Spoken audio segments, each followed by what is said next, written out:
আপনাদেরও যদি স্বপ্ন থাকে একজন ইউটিউবার বা কন্টেন্ট ক্রিয়েটর হওয়ার, তাহলে আপনারা এই ভিডিওটা পুরো শেষ পর্যন্ত দেখবেন। সো এখন অনেকের মনে প্রশ্ন আসতে পারে, তুই তো নিজেই একটা নতুন ইউটিউবার, তোর তো নিজেরই সাবস্ক্রাইবার নাই, তুই কি আমাদেরকে জ্ঞান দিতে এসেছিস? তো তাহলে আমি আপনাদেরকে বলতে চাই, এটা আমার ফার্স্ট ইউটিউব চ্যানেল না।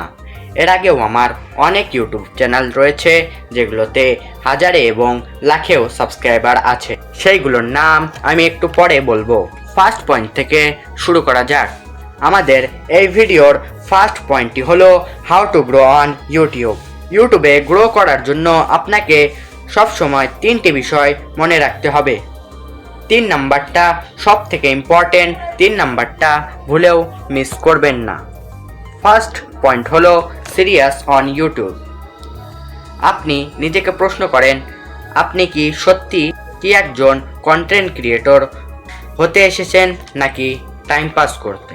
আপনার অ্যান্সার যদি হয় কন্টেন্ট ক্রিয়েটর হতে এসেছি, আই এম শিওর তাহলেই আপনি গ্রো করতে পারবেন। আর you think YouTube is the luck game?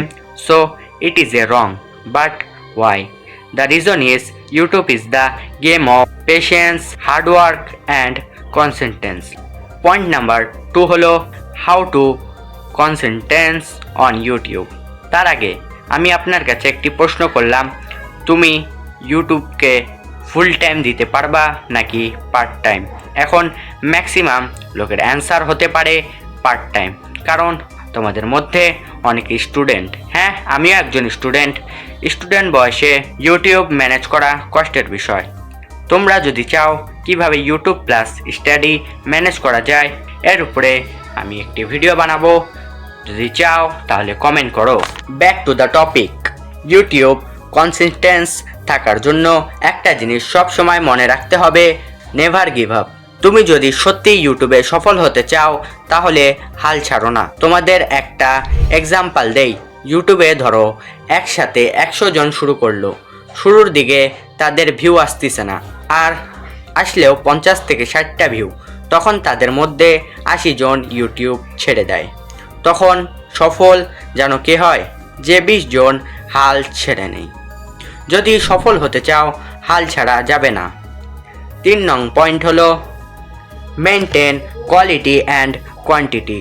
R quality manage করার জন্য তুমি একটা কাজ করতে পারো, সেটা হলো তুমি যদি শর্টস ভিডিও বানাও তাহলে সপ্তাহে 2টা বা 3টা ভিডিও আপলোড করবা, আর চেষ্টা করবা 3টাই একসাথে রেকর্ড করার, তাহলে টাইম অ্যান্ড এফোর্ট দুটাই বাঁচবে। আর যদি লং ভিডিও বানাও তাহলে সপ্তাহে 1টা বা মাসে 2 থেকে 3টা, তাহলে কোয়ালিটি অ্যান্ড কোয়ান্টিটি দুইটাই মেনটেন হবে, আর অডিয়েন্সের ক্রেজ থাকবে ভিডিওতে। আর আপনার যদি টাইম থাকে তাহলে মাসে 4টা বা 5টাও ভিডিও আপলোড করতে পারেন। নেক্সট ভিডিও কি টপিকে লাগবে কমেন্ট করিয়েন। চ্যানেলে নিউ হইলে চ্যানেলকে সাবস্ক্রাইব করিয়েন আর ভিডিওতে লাইক করে দিন।